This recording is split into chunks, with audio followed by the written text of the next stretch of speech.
Maintenant, j'invite Madame Florence Grandchamp, voilà, d'Arbocentre, pour nous parler de l'état des lieux de la filière bois construction, de la ressource et son potentiel.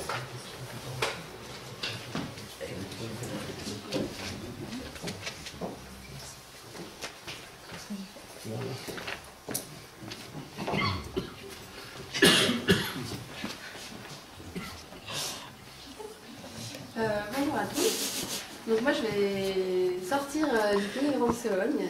Je suis désolée, je vais prendre un peu plus de recul, souvent au point de vue plutôt national et des fois un peu régional.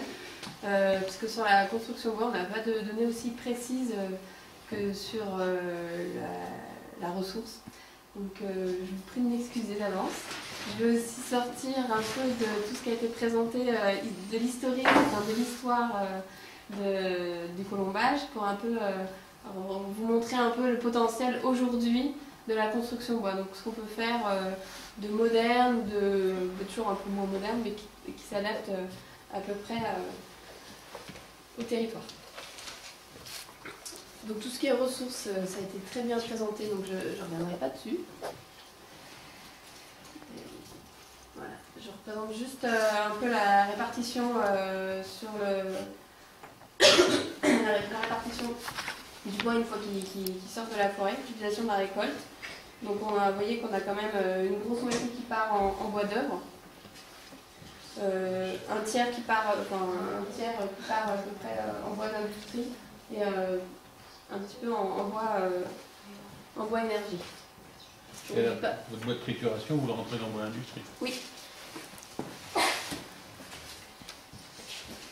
Un petit schéma un peu simple de la filière, donc, pour aller un tout petit peu plus loin que ce qu'a présenté Magali.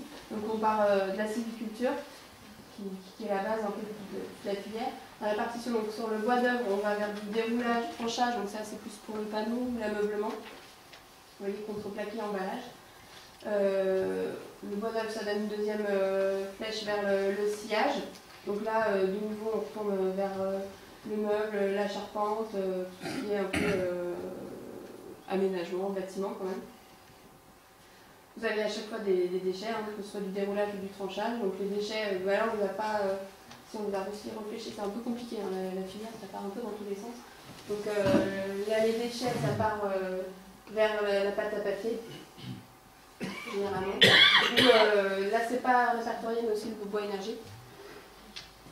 Donc après vous avez le bois de chauffage, donc là c'est vraiment bois de chauffage, bois bûche, un peu particulier. On n'a pas, je crois qu'on n'a pas voulu compliquer plus le schéma en fait. Nous, ce qui nous concerne c'est plutôt la partie bois d'œuvre. Et puis donc le bois industrie qui vont vers le panneau de particules et pâte à papier. Voilà. Et il y a une flèche là, qui est poteau traverse qui vient du bois d'industrie, mais je pense que ça part plutôt du bois d'œuvre. Voilà. Donc un rapide point sur les avantages, parce qu'il n'y a que des avantages à construire en bois, et à récolter du bois en tout cas. Le bois quand il pousse en forêt, donc c'est peut-être, je ne sais pas encore du bois, c'est un arbre, souvent on fait la différence, il stocke du CO2. Donc aujourd'hui on parle toujours du réchauffement climatique, voilà, la cause c'est le dioxyde de carbone, donc le bois capte, l'arbre quand il pousse capte ce CO2, et quand on le coupe, il le garde, il ne le redégage pas, à moins d'être utilisé en bois énergie. Donc quand on l'utilise dans les bâtiments ou dans le mobilier, on considère à peu près les ratios, c'est 1 mètre cube de bois, 1 tonne de CO2 capté et capté durablement. Voilà, sauf si on le relaisse en forêt ou qu'on le brûle. En termes d'énergie grise, donc là vous avez un rapide comparaison. Une maison dite conventionnelle, donc conventionnelle ça va être la maçonnerie. Une maison, alors pardon, énergie grise. Est-ce que ça parle à tout le monde? Non. Voilà. Donc l'énergie grise, en fait, c'est toute l'énergie nécessaire à la fabrication. Donc là, on se trouve dans une maison. Donc à la fabrication de la maison, ça veut dire on va prendre chaque élément de la maison, chaque matériau, et on va voir combien d'énergie a été nécessaire pour fabriquer et arriver à cet élément. Donc pour du bois, pour une charpente en bois par exemple, l'énergie, ça consomme moins d'énergie puisqu'en fait vous avez déjà, on comptabilise toute l'énergie qui a été nécessaire ou non nécessaire, du moins à sa fabrication, donc à l'état d'arbre. Ça n'a pas consommé d'énergie pour pousser, en tout cas de l'énergie fossile. Donc c'est voilà.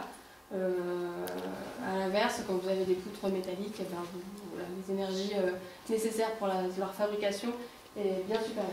Donc voilà, donc c'est vraiment un peu, c'est une énergie qu'on ne peut pas trop toucher, qui est un peu difficile à symboliser, mais il faut se mettre en tête tout le cycle de fabrication et de mise en œuvre, là en l'occurrence de la maison, et toute l'énergie qui a été nécessaire pendant toute cette fabrication. Donc voilà, une maison conventionnelle, on est à plus de 600 000 mégajoules. Une maison, une maison bois massif, une maison bois à toiture bois, vous voyez bien que la différence est pas très énorme.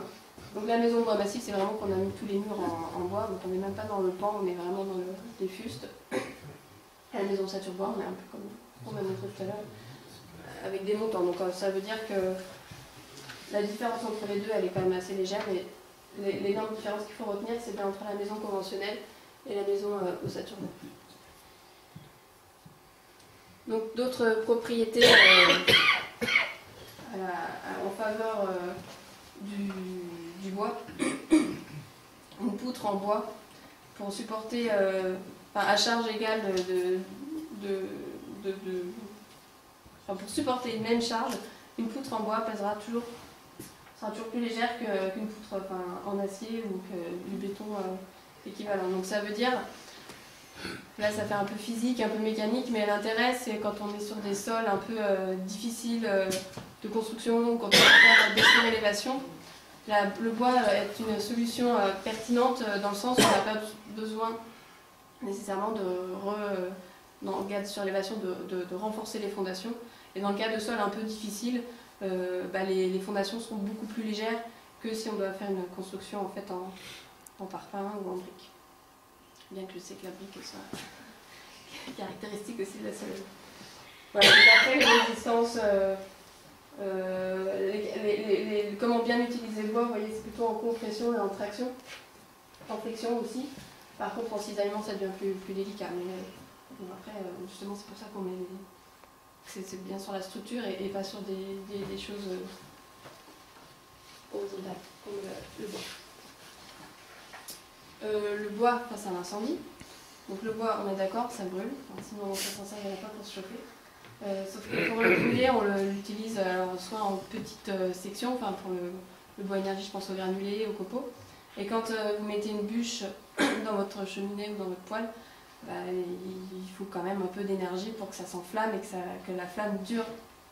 Voilà, donc c'est pour dire que en structure, en tout cas, quand vous avez là typiquement, vous avez des beaux exemples de belles sections. Si un incendie se déclare, le bois effectivement va prendre feu, sauf que la structure ne va pas s'effondrer, contrairement à des structures un peu traditionnelles. D'autant plus qu'on connaît parfaitement la vitesse de grignotage, on va dire, du bois quand un incendie est lancé.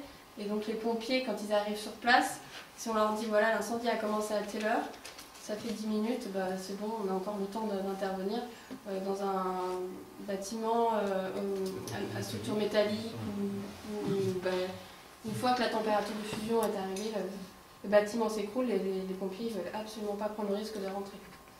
Donc voilà, pour dire que on est d'accord, le bois ça brûle, mais on connaît parfaitement sa réaction et du coup ça laisse le temps d'intervenir ou de sauver ce qu'il faut sauver. Voilà. Et j'ai pas mis de photos, mais récemment j'ai vu des photos passer de bâtiments en bois qui avaient pris feu, des charpentes. La charpente, elle est restée, elle est bien grignotée, il n'y a plus de tuiles, il n'y a plus la toiture, mais il y a encore la charpente qui est restée bien en place. Et, je ne dis pas qu'on pourrait remettre la toiture exactement dessus. Pour abonder dans votre sens, ce qu'il faut savoir dans les grands incendies qui ont marqué l'histoire quand même du bâti, ce sont les petits éléments bois qui brûlent. Mais effectivement, ce qui est montant, poteau, poutre ne brûle pas, se consume. Vous avez le gang carbonisé autour, mais la structure reste stable. Et donc les incendies étaient principalement déclarés par les fétus, le chaume, les latis, éventuellement le bardage, etc. Et la propagation se faisait par le biais du petit bois.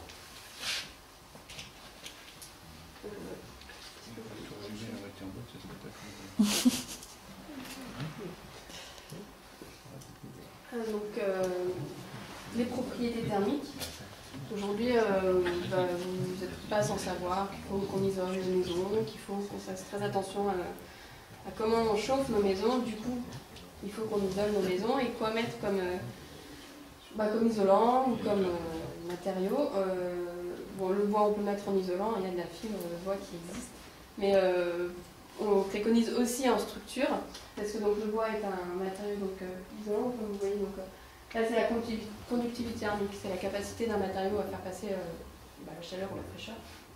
Vous voyez l'aluminium, on va dire que c'est direct, hein, chaud.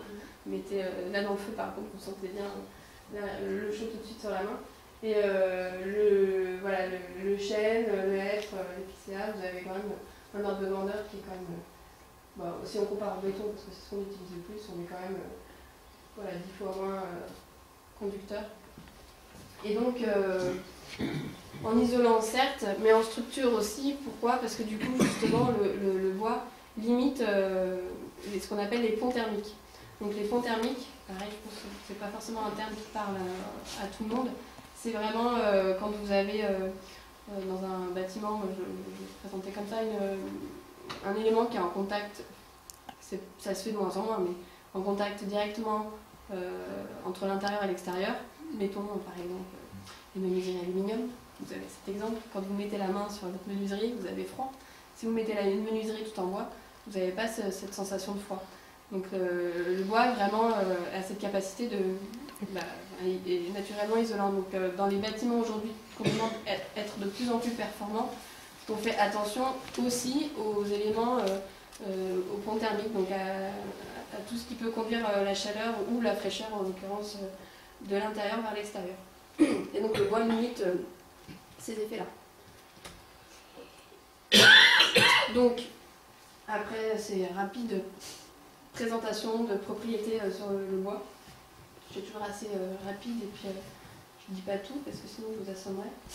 Un petit tour sur les systèmes constructifs. Donc on a bien parlé du système à pans de bois, donc avec de beaux exemples locaux. Les autres techniques qui sont plus utilisées en montagne mais qu'on a souvent en tête, moi je sais que quand je rencontre des gens et quand je parle de construction bois, je m'aperçois rapidement qu'en fait ils ont en tête les chalets suisses avec des bois empilés. Donc c'est effectivement ce qu'on a fait un certain temps et plutôt dans les pays froids. Aujourd'hui ça représente plus que 1% de la construction bois en général, donc c'est vraiment très très limité. Donc, vous avez la façon traditionnelle, on est encore en rondin, et puis la façon un peu plus moderne, donc c'est écarré. Alors, maintenant il y a des isolants qui sont insérés au sein des pièces, c'est plus très traditionnel en fait.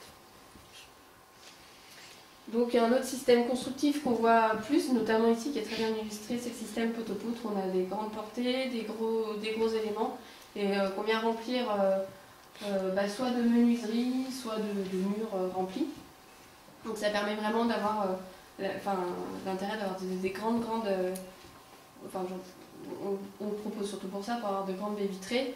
Mais avoir des grandes portées, des grandes surfaces sans poutre ou sans éléments au milieu, faire des grandes assemblées comme on a aujourd'hui par exemple.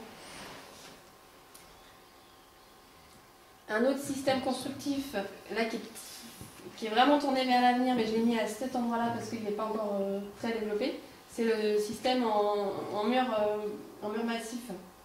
Donc le mur massif, c'est des planches de bois qui sont séchées, rabotées et qui sont collées les unes aux autres en sens croisé pour combiner tous les efforts, pour avoir vraiment toutes les propriétés mécaniques renforcées du bois. Et donc là, il y a une très forte préfabrication. Donc les panneaux, ils arrivent déjà avec les réservations pour les menuiseries, pour les réseaux. Et ils permettent de faire vraiment, comme vous voyez, des immeubles de très grande hauteur. Donc là, on est à Londres. Je crois qu'on est en R+9, donc 10 étages. Voilà, et comme là je me tourne vraiment vers l'avenir, au niveau national, il y a un gros projet de développer les immeubles de très grande hauteur, donc vraiment 15 étages, et de les développer en bois. Donc on recherche toutes les solutions possibles, donc ça c'en est une, hein, c'est pas la seule.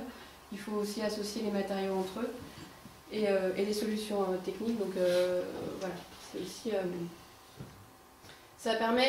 c'est aussi une solution, on le dit souvent, qui permet de rassurer les maîtres d'ouvrage qui ne sont pas encore tout à fait prêts à passer au bois.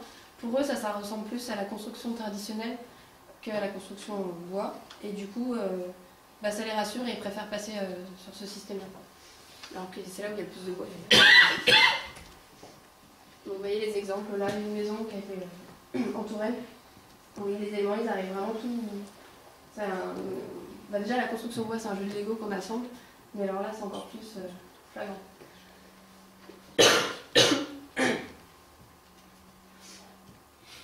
Et donc là, la maison, le système le plus développé dans la construction bois, le sature bois. Donc, des montants assez fins, très rapprochés. Pardon. Un panneau qui permet de contreventer, enfin de maintenir la structure, l'isolation.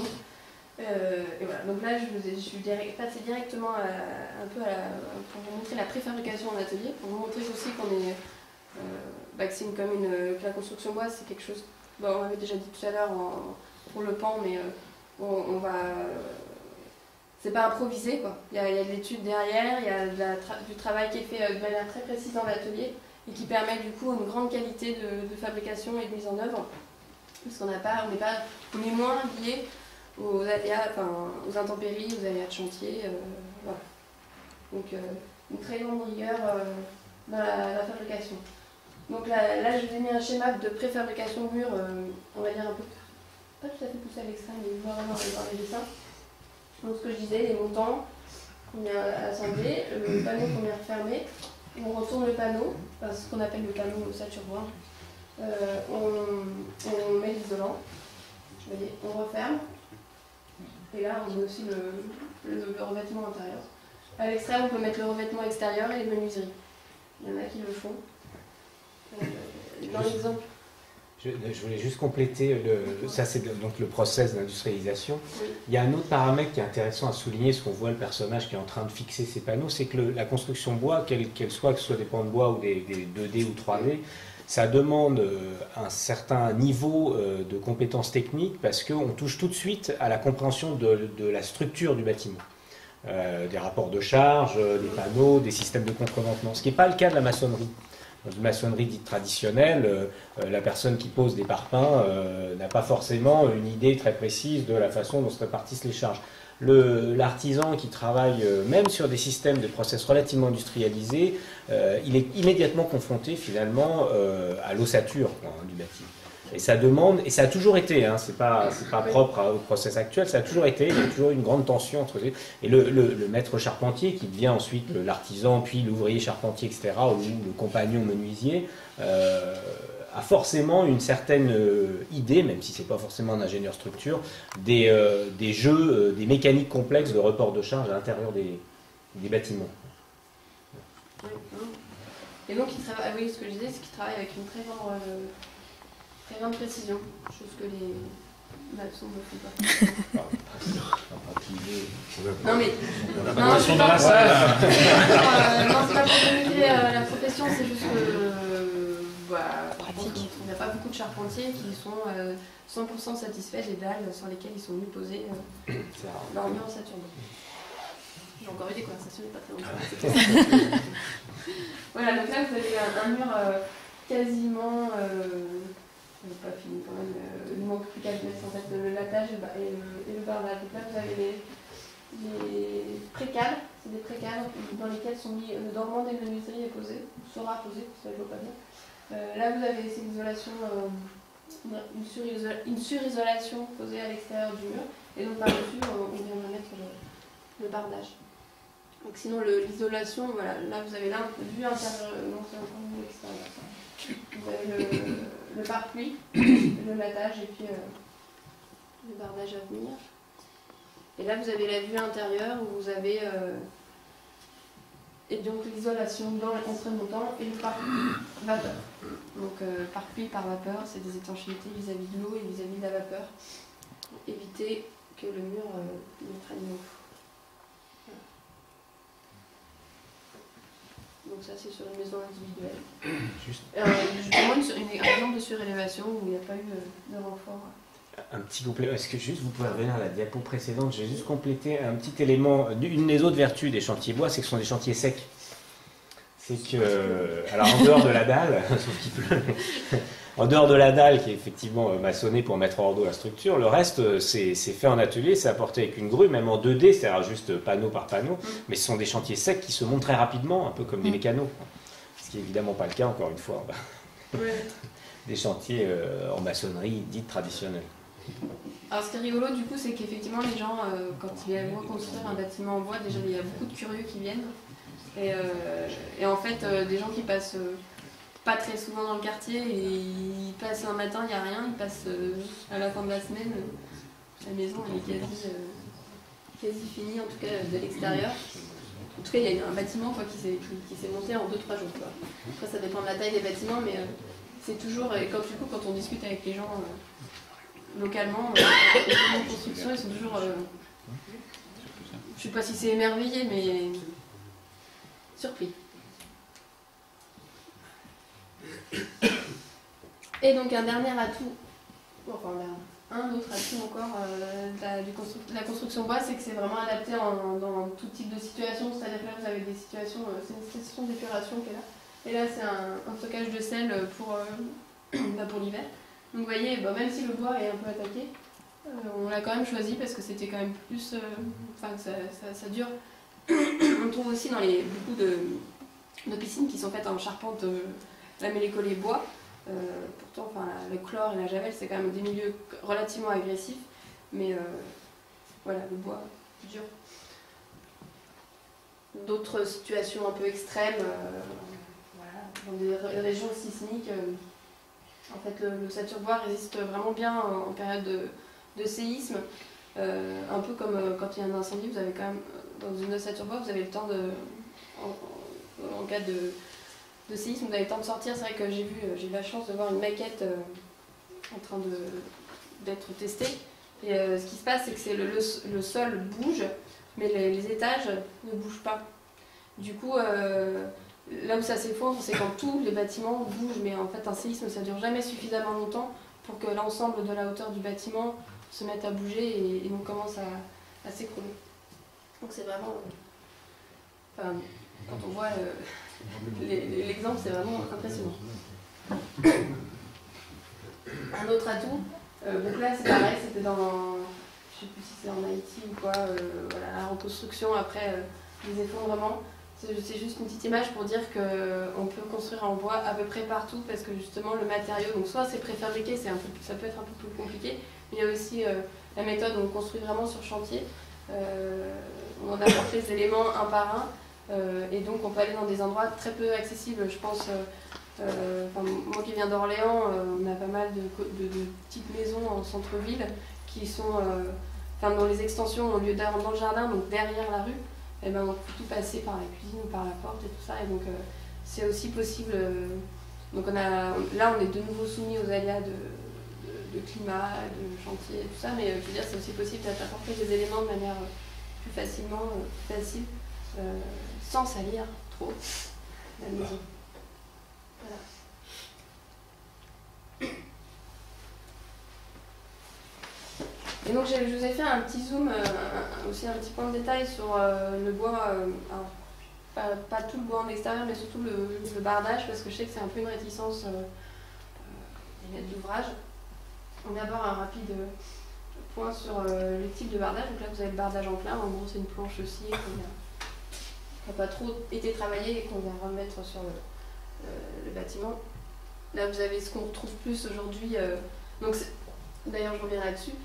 Là, on peut rejouer sur l'aspect traditionnel ou l'aspect moderne du bâtiment, comment l'intégrer dans son environnement. Donc là, on sera plus dans un aspect un peu traditionnel, un peu agricole, parce que souvent on appelle ça aussi un peu du bardage agricole d'ailleurs. Là, on vient plus dans le bardage un peu plus moderne.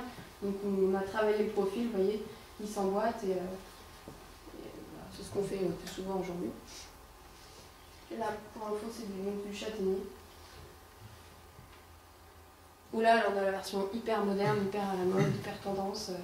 avec du clair-bois, donc on voit bien la façade, on devine en tout cas derrière la façade. Donc c'est du bardage à jouer. Là on a du Douglas. Donc maintenant je vais enchaîner sur d'autres différents finitions. Donc là vous avez c'est une maison, c'est une école maternelle ou une école primaire où l'architecte a fait un choix de donner de la couleur à sa façade. Il a mis plusieurs lames de plusieurs couleurs, donc souvent peint ou glazuré. Je ne suis pas sûre que ce soit un exemple à reproduire, parce que en termes d'entretien derrière, même si l'entretien c'est de la peinture, donc il ne faut pas revenir tout de suite, mais le jour où il faudra quand même repeindre, ça va être un peu dur. Mais oui. Donc là, oui. Non, je fais juste encore une fois une petite interlude. Juste pour dire que la couleur sur le bois, la peinture sur le bois, ça n'a aucun rôle structurel. Hein. C'est pas ça qui protège le bois. Un bardage bois laissé brut, exposé en Douglas, il tiendra. Vous n'avez pas forcément besoin. Surtout pas de le lazurer parce que c'est filmogène, donc ça l'empêche de respirer. Éventuellement de passer une couche de pigments à base d'huile de lin, etc. Parce que là, il y aura bien un échange. Mais ça n'apporte rien sur le plan de la structure. Ça va peut-être apporter sur le plan esthétique, en fonction du propriétaire, ou du ressenti esthétique, mais c'est tout. Hein. C'est vrai que j'ai pas dit la chose de base, c'est quand je parle de bois en extérieur, on s'assure que c'est du bois qui est fait pour durer en extérieur. Oui, à condition qu'il soit évidemment on va pas mettre un bois du peuplier en extérieur. Il va tenir quelques temps, mais on va changer. Donc voilà, donc effectivement, toute définition qu'on met sur le bois ne va pas jouer sur sa durabilité intrinsèque, mais plus sur la partie esthétique. Donc là, justement, vous avez du Douglas laissé brut. Donc là, le bâtiment est neuf, donc ça vous donne pas, ça vous donne un aspect neuf. Mais vous voyez qu'on l'architecte a quand même choisi aussi une esthétique extérieure un peu original, parce que c'est pas juste du bardage, quand il y a le bardage, et puis ces petits montants là qui rappellent un peu l'ossature bois intérieur. Donc ça c'est... D'ailleurs je vais revenir dans les exemples après, c'est une centre de loisirs. loisirs. Petite enfance, voilà, merci. Exactement. Donc là vous avez encore du Douglas. C'est un architecte, j'avais fait un exposé avec cet architecte-là, c'est lui qui avait donné pas mal de ressources, et il a beaucoup travaillé avec le Douglas. Il n'a pas trop de soucis avec, en fait. Enfin, quand je dis pas trop, c'est façon de dire qu'il n'y en a pas, hein. Il a arrêté. Voilà, donc une crèche à Cormenon. Donc là, vous avez en extérieur... Oui, c'est pas des photos, c'est pas non, c'est piégé, en fait. Donc là, vous avez... je sais pas si on peut dire bardage, c'est du bardeau, du chavaillon comme on dit ici, c'est un peu comme ce qu'on a... L'architecte est là, il peut peut-être en parler un petit peu. Je sais plus ce que c'est comme essence, c'est du châtaignier, non? Non, bah non. C'est du cèdre blanc. Ah oui, pas très bien. Qui vient du Canada. Voilà. Bon, on va pas en parler.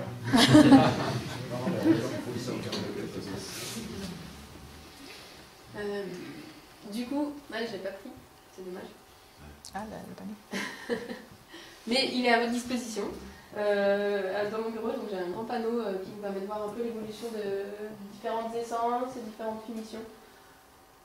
Voilà. Donc je ne sais pas si vous arrivez à bien voir, mais tout ça pour vous montrer déjà qu'en fonction des essences et du type, quand c'est des finitions c'est encore différent, mais vous avez quand même différentes teintes de gris. Et on n'a pas encore sur ce